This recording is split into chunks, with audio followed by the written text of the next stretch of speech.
From Fox 8 Sports, this is the Overtime Podcast.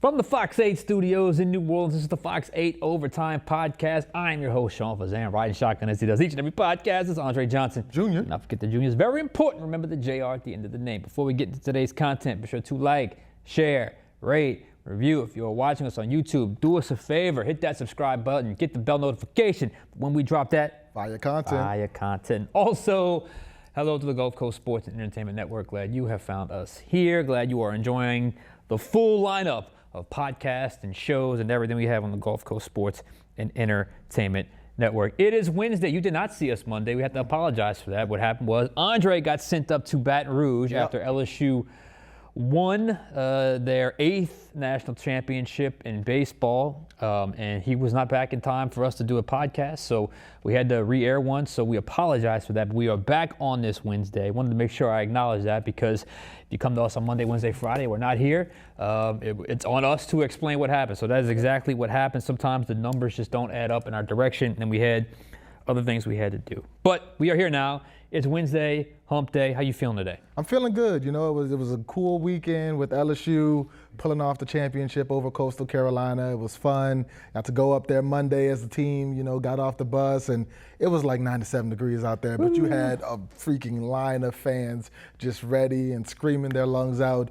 This state loves their LSU baseball, and it's been apparent over the last few And look, weeks. we cover sports. This is a Saints podcast. I mean, what you guys love, the consistency and sustained success that LSU baseball has had over the years. I mean, there is no other athletic program, college or professional, in this state that has had more sustained success than LSU baseball, and they earned it. I mean, from super regionals on, and it was so clean the way they played. And by the time they were crowned champions, they fully deserved it. Everyone around them seemed to crumble, and they just stayed steady the entire way. All right, Andre, it's list season. We know that. It's a fun time of year because it's not quite. It's the break. We understand that. So you're getting into these, you know, topics where you're trying to just, you know, see where things kind of stack up. This is one of my favorite ones we do every year when we talk about the big picture and we talk about list season, because we don't just limit it to the Saints.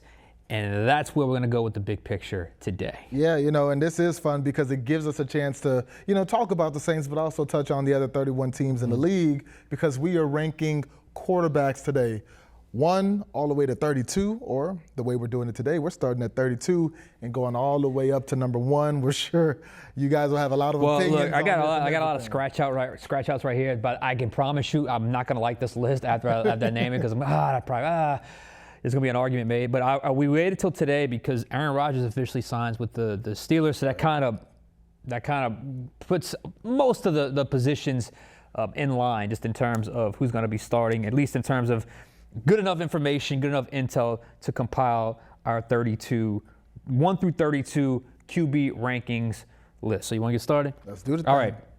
First things first. This is how I roll.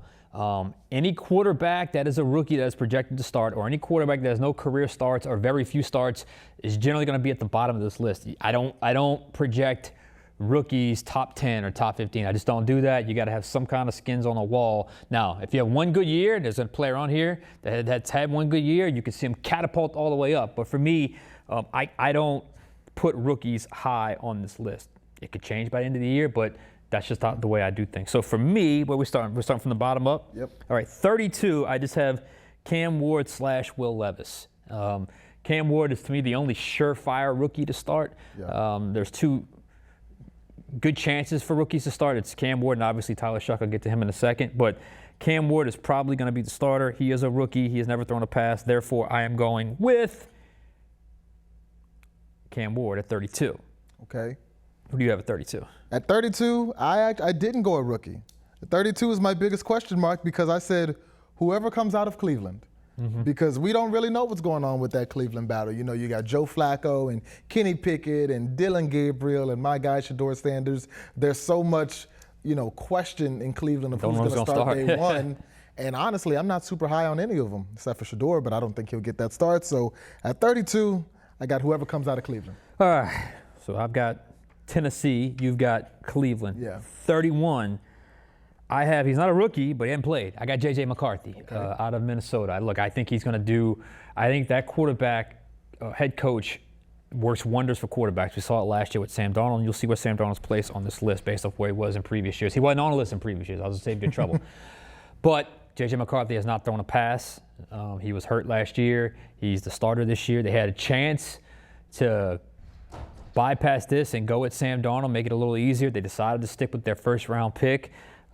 Depending on what you read about their offseason program, some like J.J. McCarthy, some think they need a little bit more of an insurance policy. But when you haven't thrown a pass, that's where you get stuck. 31 for me, J.J. McCarthy. I also have J.J. McCarthy at 31 because I wasn't high on him coming out of college, honestly. I think he was overdrafted where he was. He benefited from a very talented Michigan team and a Michigan team that ran the ball a lot. You know, he's in a good place in Minnesota. He's got arguably the best receiver in the league in Justin Jefferson. So I think Justin Jefferson, just like he made Sam Darnold look good last year, he can make JJ look good. Yeah. But for where we are right now, where we haven't seen a snap of professional football from him, I'm putting JJ McCarthy at 31. I think that's reasonable. All right, moving on to number 30. This is where y'all are going to pay attention because I've got the Spencer Rattler-Tyler Shuck combination. The only reason why they're at 30 is because Rattler has a few starts. He obviously does not have any wins under his belt, and it's not just a fluky thing. I mean, there were games where he started to play well but didn't play well enough to help his team win. And then Tyler Shuck would be a rookie, and not just a rookie, but a second-round pick potentially starting, so not even a first-round pick. So I don't know where else to put him. I mean, look, it's all kind of, you could probably mix and match the last three, but until we compile some more data with the Rattler-Tyler Shuck show or whoever ends up being that quarterback, I got to put him here just because they just don't have the proven resume. Same for me. I've got Shuck/Rattler. You know, Rattler, he's played 7 games. He's made 6 starts. He's got 0 wins. Now, we can make all the excuses in the world and say, oh, he doesn't have any wins because of this, injuries, yada, yada, yada, O-line. Bottom line is the bottom line. He played 7 games, didn't win any of them. Tyler Shuck, coming in as an older rookie, but he's still a rookie. He's got to win that battle. So it's not necessarily about what they've done, it's what they haven't done. You know, they're still both very young and early in their NFL journey, so I couldn't put them above many people who actually have NFL experience. And look, if y'all are being honest with yourself, you understand this. You understand this. There's no way you can put him above, even a quarterback you hate or despise, there's no way we can put this combination above them right now. We want that to change. Hopefully it will. When we do this ranking next year, hopefully it will. They're up sky high on this list, but for right now, that's where they land. Moving on to number 29, I have the Daniel Jones/Anthony Richardson combination. It looks like Daniel Jones is going to get that job. Anthony Richardson is dealing with a shoulder. Boy, if he don't get healthy, he's got bust potential written all over him. Daniel Jones goes to Indianapolis. He's got some starts. He had that 1 year where he made the playoffs, but his career has been a disappointment for a first-round pick. Maybe he does better, maybe he does not. Either way, I have Daniel Jones at number 29 on my list. Yeah, and I have a feeling the bottom of our list will be very similar because you pretty much know who, you know, can't play in the NFL. I've got Cam Ward right there at 29 because once again, he's a rookie. I can put him above Shuck because he was drafted above Shuck. You know, pretty much every draft analyst felt like he was a better quarterback than Shuck. You know, I feel the same way about Rattler, but I can't put him above guys who actually have starts under their belt. So for me, it's Cam Ward. That's your 29th? Yeah. Okay. Coming in number 28, I have your 32 is my 28. I just have Browns because there is no leader. Now, why did I put them, I guess, this high, even though it's only 28? Because let's just say they go with Pickett, or let's just say they go with Flacco. That's at least a quarterback, or one of those two. They have wins on their resume. They have started in the NFL. They have had success. Flacco obviously has a ring, even though he's old, but he got him to the playoffs, the Browns, a couple years ago. So he's had a track record of success in Cleveland recently. Kenny Pickett obviously did not work out in Pittsburgh, was with Philly for a year. Now he's with the Browns. The unknown surrounding Shedeur Sanders and Dylan Gabriel, and just the unknown around the entire room, makes this a very difficult room to project. The only reason they're in the 20s, and it's the very low 20s, but the only reason why they're in the 20s is because they have 2 guys with wins on their resume recently. It's not like they did it back in 2011, even though Flacco did. But it's more guys that have won recently. That's the only reason why they're 28, because I'm not even sure either one of those guys are going to start. Honestly, and I've got Anthony Richardson, and I wanted to put him lower, to be honest with you, because he pulled one of the weakest moves I've ever seen from a starter, where he quit in a close game last year. He took himself out the game because he was tired, and then admitted it. Kids, I'm all for telling the truth. You should always tell the truth. And as the media, I love when players tell us the truth. But every now and then, it's okay to tell a lie. And Anthony Richardson should not. He should have said he was injured. Don't tell me you took yourself out the game in a close game because you were tired. That was weak, and he barely made it through last season. I think it was Joe Flacco in Indy last year? I think it was. Yeah, who had to come in and start a number of games. If he doesn't show something this year, his career as a starter may be over really quick. So that's all of the, we have 28 through 32. Our bottom five, I've got Ward, Levis, McCarthy, Shuck, Rattler, Jones, AR, and Browns. What's your 32 through 28? I've got, what's his name? Anthony Richardson, Cam Ward, Shuck Rattler, JJ McCarthy. So that's 28 through 32. Yeah. So you're going from the top down. From the top down. And then whoever comes out of Cleveland. All right. It's a hell of a list so far. All right, number 27, I have Justin Fields. Not a big Justin Fields guy. He got benched last year despite being okay in Pittsburgh. They were winning, and yet they still decided to pull the plug and go with Russell Wilson, who is, in my opinion, past his prime as well. But I thought it was pretty clear he was the better option. Justin Fields goes to New York, a notoriously dysfunctional place, notoriously dysfunctional for quarterbacks, and once again, he's going to another defensive-minded coach. That's all he's had since he's been in the NFL. So for me, Justin Fields is a guy that I think needs to go to a QB factory and become a quarterback, and he just has not been able to have that opportunity, so he's playing sort of sporadic ball. I got Justin Fields at number 27. Yeah, for 27, I've got Drake May of the New England Patriots. Drake May, he came in, he made 12 starts last year, about almost 2,300 yards, 15 touchdowns, 10 interceptions. He showed flashes, which is what you can ask of a rookie quarterback, especially one that's drafted that high. But when it comes to, getting the ball out quick, he took a lot of sacks he didn't have to take, and he turned the ball over a lot. Even to the point where his head coach last year said, they asked him about him, and he's like, he's got to stop turning the ball over, and if you turn the ball over as a young quarterback in the league, you're not going to last very long. Drake May, now he's got Stephon Diggs this year. They've invested in some draft capital for him. Luther Burden, drafted by the Patriots. So we'll see if he can take that up this year. But I wasn't particularly impressed by him on a consistent basis last year. I think he was average.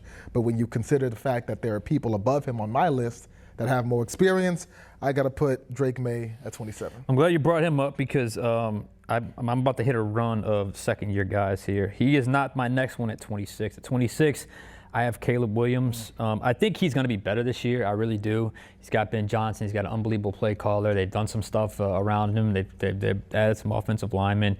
But, when I watched him and then I watched Jaden last year and how much more polished Jaden seemed, and, there is a little bit of difference when you talk about the number one overall pick. There is a level of expectation, even from 1 to 2, that I think is fair and in bounds. And I think Caleb Williams at one point, it just looked like he was just seeing every time he drops back, which is everything's going too fast, and you see him scramble out and just trying to make a play based off his athleticism, which a lot of rookie quarterbacks do. But I felt like his pocket poise was not where it needed to be, even for a rookie. So that's why I have him at number 26, Caleb Williams. At 26, I have Justin Fields, and it hurt me because I wanted to put him higher. I'm a pretty big Justin Fields guy. I covered him when I was out in Ohio, saw him at Ohio State. And Justin Fields for the Steelers last year, he wasn't bad. I mean, he started 6 times, had a 4-2 record, 5 passing touchdowns to 1 interception. Now, he had a few stupid fumbles that he's got to improve upon, but I just think Justin Fields has talent, but he hasn't found the system in this league that fits him. When he was in Chicago, it always seemed like that coaching staff didn't want him. It seemed like an upper management decision to pick Justin Fields, and the coaching staff never really vibed with him. He was in Pittsburgh, but then Russell Wilson got healthy, and you put Russell Wilson in. But he, again, 4-2 as a starter, that'll get the job done, you know, in the short term.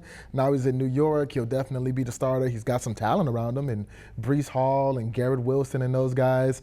I'm hoping that he can see a bit of a career resurgence, but for now, he's 26 on my list. All right, moving on to number 25, I have your favorite quarterback, Bryce Young of the Carolina Panthers. Yes, he played better at the end of last year, but just because he played better based off his previous ineptitude does not mean he is good. He has not come close to good. To me, he has not come close to average. To me, he may have graduated to a below average quarterback from bad. So I think the light bulb came on towards the end of the year. That's great. He's got a coach that is an offensive-minded coach, and certainly the progress in the way he finished is something, if you're a Carolina fan, you can look forward to, but I still have my doubts. I'm sorry, I still have my doubts.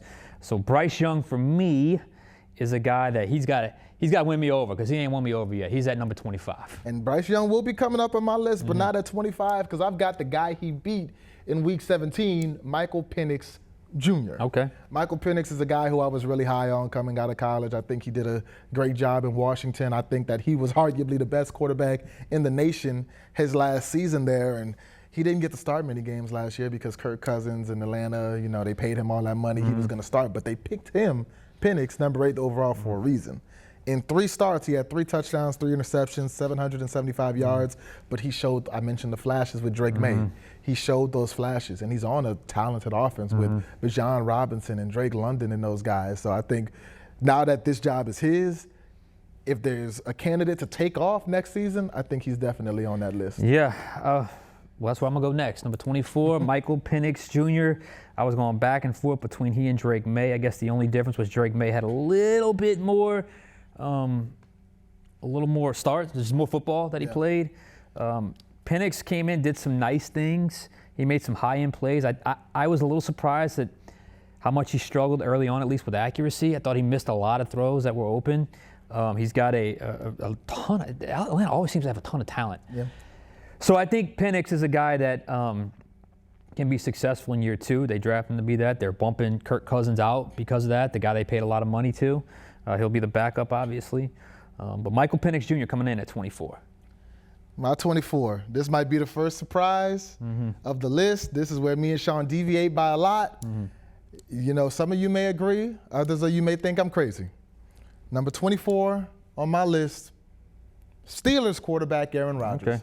I think at this point in Aaron Rodgers' career, he has been incredibly overrated. In the past 3 seasons, he has thrown for over 300 yards. What, one time? I mean, and every year it comes out, oh, Aaron Rodgers is going to do this, he's going to do that. This isn't 2013 anymore. You know, Aaron Rodgers, I'd like to remind people, the New York Jets, when Aaron Rodgers went there, they were a young franchise with a lot of hope, with a young, talented head coach, with a defense full of young stars like Quinnen Williams and Sauce Gardner. You got Breece Hall, a talented young back, Rookie of the Year and Garrett Wilson. Aaron Rodgers is going to go there and take them over the hill. And he completely torched that franchise in 2 years. Now we're talking about him as the dysfunctional Jets who can't get anything right, you know. And so Steelers have had a run of positive records for a long time. I think it ends this year. I think Aaron Rodgers is way past his prime. I think he touched on retiring a couple days ago. This needs to be the last year for Aaron Rodgers because I think that tank is empty. I'm putting him at 24. All right, we're running low on time here, so I'm gonna go 23 through 16 here. You ready? Yeah. Okay, number 23, Drake May. Like I said, it was a toss-up between he and Michael Penix. I gave the nod to Drake May. I think he'll have some success. I think they got a much better head coach this time around. They got McDaniels back. They got some talent around him, so I'm going with Drake May. That was 23. Okay, 22, I have Russell Wilson. Russell Wilson, I'm assuming he's going to be the starter for the Giants. Past his prime, yes, but still relevant. I still think he can be functional with the Giants. So 22 is Russell Wilson. 21, Kyler Murray. Kyler Murray is a guy that he is who he is at this point. To me, he's an athletic guy, obviously runs around a lot, but I don't know if it's translated much on the field. And he had Cliff Kingsbury for a while, didn't have many more. Look what Kingsbury's done, obviously, with Jaden Daniels. So Kyler Murray coming in at 21. 20, Geno Smith. Geno Smith going to the Raiders. I have respect for Geno Smith, the career revival, but I think it's getting closer to the end, and I think he's going to do well with the Raiders. But I think when you're just stacking up all the young guns and the guys, I think this is where his resume comfortably lands. Number 19, Bo Nix. Bo Nix, second-year guy. I talked to Sean Payton when he was here for the Super Bowl. He believes in him heavily. I thought he had some moments last year. He was one of 2 rookies to lead his team to the playoffs. Did not do as good as Jaden, but did do better than any other rookie on the list. So I'm going Bo Nix. Where am I at next? Number, is it 18? Yeah. 18. Tua. At some point, you are who you are, man. Tua and his head coach. I think there was a feeling he was going to be elevated at some point. It just hasn't happened. What is he, year 5, year 6? Nobody's gotten paid. I don't think he's all that talented of a quarterback.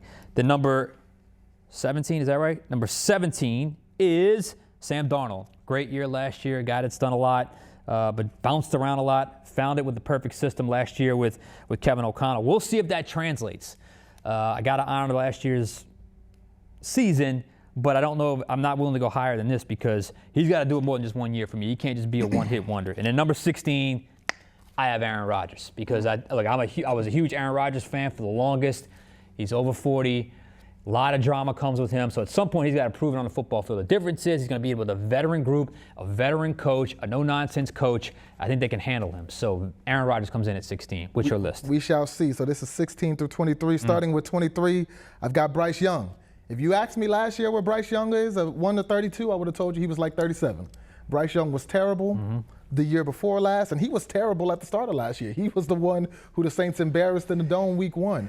His week 2 was so bad that he wound up getting benched for Andy Dalton. Andy Dalton, started a number of weeks, but he sat behind Dalton. Instead of pouting, he learned from Andy Dalton. And when he came back in, that last month, about 5 weeks of the season, he goes toe-to-toe with Kansas City, the AFC champions. Incredible game against Kansas City. He was very good against the Philadelphia Eagles, toe-to-toe with them, the Super Bowl champions.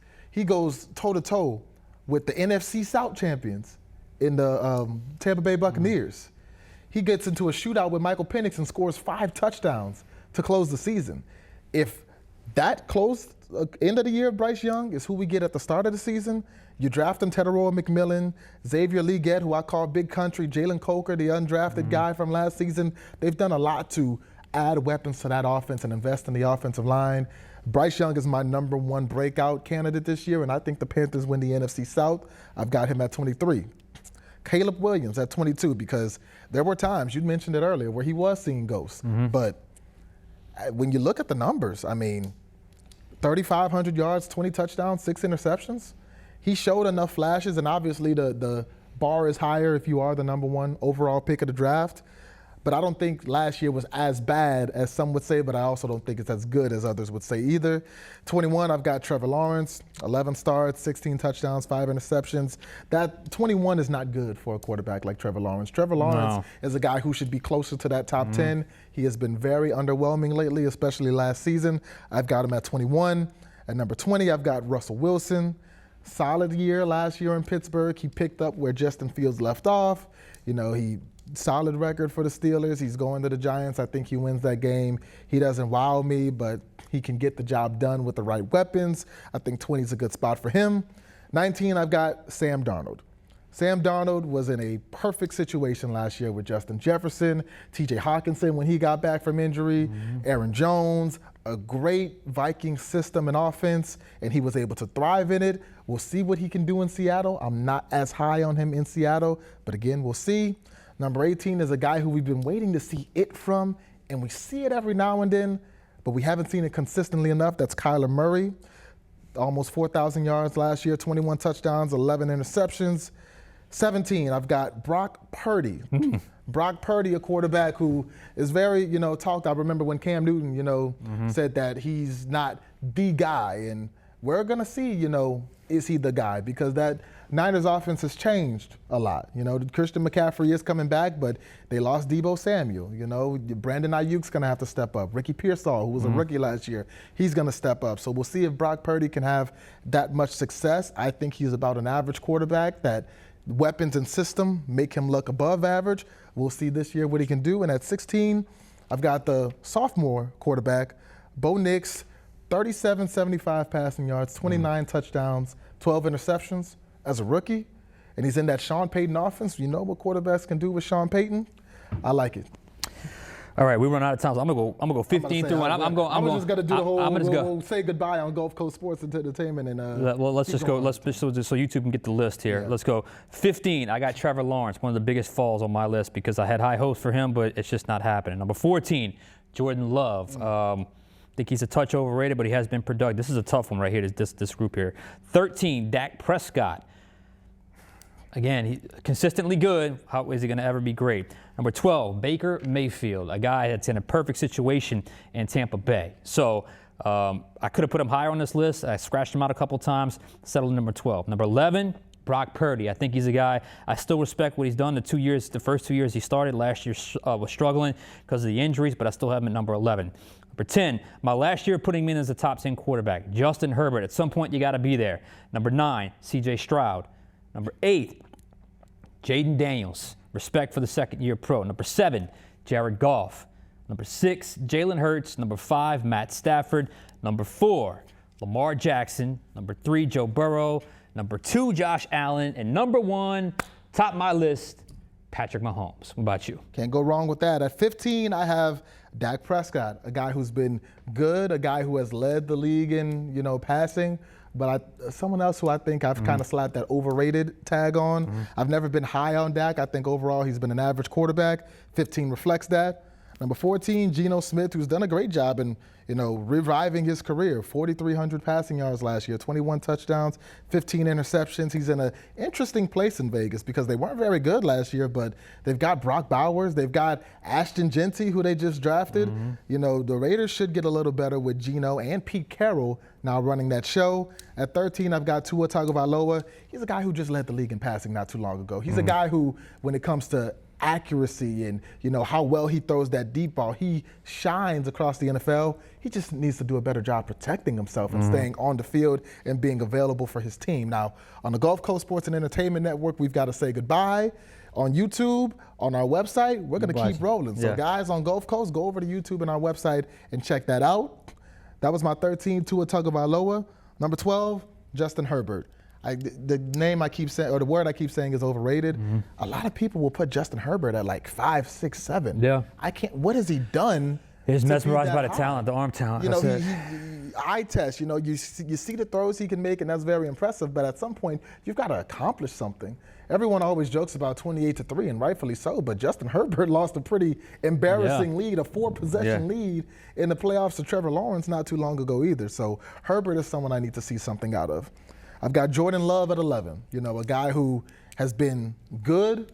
I'd like to see him be great in Green Bay, and they've invested in offensive weapons for the Packers. So if there's any year for that to happen, it's this year.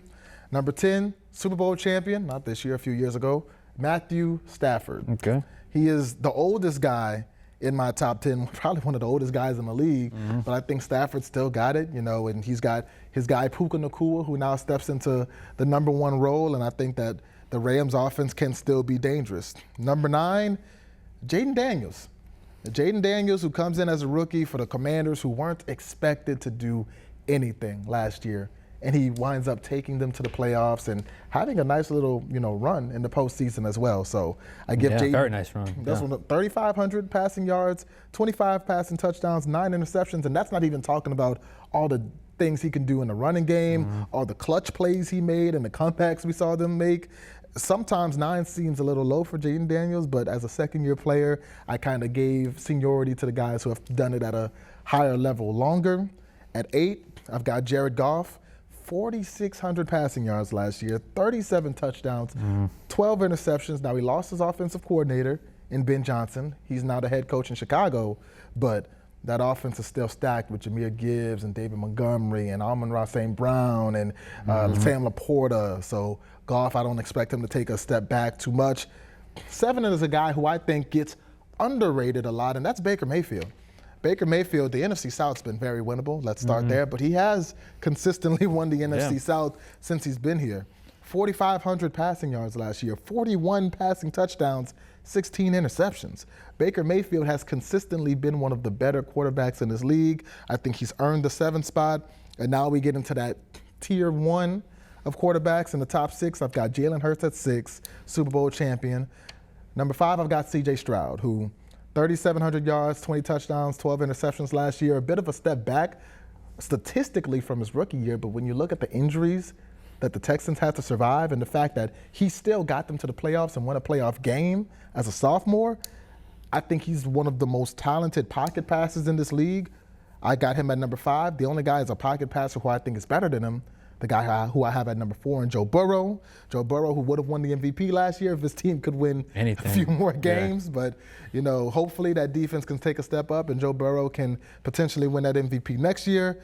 Number 3, I got the guy who won MVP in Josh Allen. Number 2, the guy who should have won MVP in Lamar Jackson. And number 1, still the king of the NFL to me, is Patrick Mahomes. And I've seen guys argue that Patrick Mahomes should be as low as like 4 or 5 because his numbers took a dip last year. But I tell you what, if I had a game for my life and you say the rest of the team's the same, but you get to select the quarterback to win a game for your life, give me Mahomes. So we have the same 4 to top 4, but we have a different order. Like Mahomes, 7 years as a starter, 7 AFC West championships, 7 AFC championship games, 5 Super Bowl appearances, 3 Super Bowl rings. That's an incredible run. That's an incredible run, and he's the reason. Everything rotates around him. He is the reason. He is the reason. I went Allen. It was so hard to go Allen, Burrow, Jackson in that order because they're all separated by that much. I went Allen because he's had a little bit more postseason success than Jackson head-to-head, but also just longevity. And though he hasn't gotten to a Super Bowl like Burrow, the amount of playoff games that he's gotten to, that's what I went with. And I think he's just probably, he and Mahomes and Jackson, physically gifted, one of the most in the physically gifted quarterbacks in the NFL, if not top 2. All right, Burrow-Jackson was a coin flip. And I don't want to sound like I'm contradicting myself, because Jackson has been to more playoff games than Burrow. But when Burrow has been to those playoff games, even though with fewer, he's had more success. AFC title game and obviously got to a Super Bowl. And we used to have Vasilios on this podcast. He's a Baltimore guy. He loves Lamar Jackson more than anything else. I was like, he is maybe the best regular season quarterback I have ever seen. But the stark contrast between the regular season blowouts, domination, to postseason lack of success, to me, again, if you're going to use different parameters or different things to kind of separate guys, that's why I had him at number 4. But 2 through 4, to me, they're separated by decimal points. It's not by much. Yeah, same for me. I mean, I went Lamar, Josh Allen, Joe Burrow, and if anybody were to mix up those 3, I wouldn't mind it. I understand it. I think Lamar is, again, after Mahomes, just the most dynamic quarterback in the league. He can do things that probably very few, if anybody, in the history of this league can do. He's got the MVPs. The only thing he's lacking at this point are big playoff wins, a Super Bowl run, and they're making that team in Baltimore better. Maybe this is the year that someone other than Mahomes can come out of the AFC. Who do you think will be your biggest riser? My biggest riser on this list. So where you have him now, what do you think by the time the season ends will be higher? Bryce Young. Bryce Young, who is at 23. I've said it in podcasts before when we were projecting the NFC South. I said it earlier in this one. Bryce Young is a guy who, if he can come out this season, how he closed last season, the Panthers have done an excellent job investing in an offensive line to protect them, investing in running backs to help take the burden off of them, investing in young, early, high-drafted receivers to help him be better. Bryce Young, I think, surprises everybody and wins the NFC South this year. I think Bryce Young goes from 23 on my list to a top 12 player next year. See, I'm going to go Caleb Williams because he's 26 on my list. I think he definitely graduates to the top half after this year, if not the top 13 or 12. Kind of like Young for you. To me, it's Caleb Williams because I just think with Ben Johnson's second year, a little more, learn a lot, a little more that offensive stack continuity, a little more of an offensive-minded organization, not just the head coach. I had Caleb Williams. The biggest faller for me from this year to next year, I think on my list, it's probably going to be Dak. He's at 13 right now. I could see him falling a few spots after this year. It just feels like the downside's here for Dak Prescott. I don't know. It just doesn't. He's over. Is he over 30? I think he's over 30 now. I just feel like he's kind of topped out as a player. I still have respect for him in the top 13, but I think this might be the last year he's in the top 13 for me. Mine is between Geno Smith, who I have at 14, and Justin Herbert. Because Justin Herbert is a guy who keeps getting the benefit of the doubt and included in these conversations with the elite quarterbacks in this league. But for how much longer can we do that when he hasn't truly accomplished anything? The problem, he's still going to do enough to be relevant, and he's probably going to be a playoff quarterback to me. So it's like you're going to have to keep him on your list. We'll see. I don't know if he falls. That's for me. Like I even said, it's the last year I had him in my top 10. But I think they're going to be successful. But you always feel like you're wanting more with Justin Herbert. So where does that? He'll slip a few spots possibly. But I don't know if he takes the biggest dip. As I believe it's going to be Dak Prescott. So that's kind of where. For Saints fans, I hope that the Tyler Shuck / Spencer Rattler is the biggest riser. I hope so too. Because we've both got him. That'd be a far rise. I got him at 30. So if you can get him in the low 20s or maybe even the top 15, that'd be great. Hey. That'd be good. All right, we gotta get out. We're way over. So thank you all for watching this on YouTube. So we'll be back on Thursday or Friday. We'll have Thursday, and then we'll have the Friday one that'll air on Gulf Coast Sports Entertainment Network. For Andre Johnson Jr., I'm Sean Fazende. We'll catch you guys next time on Overtime.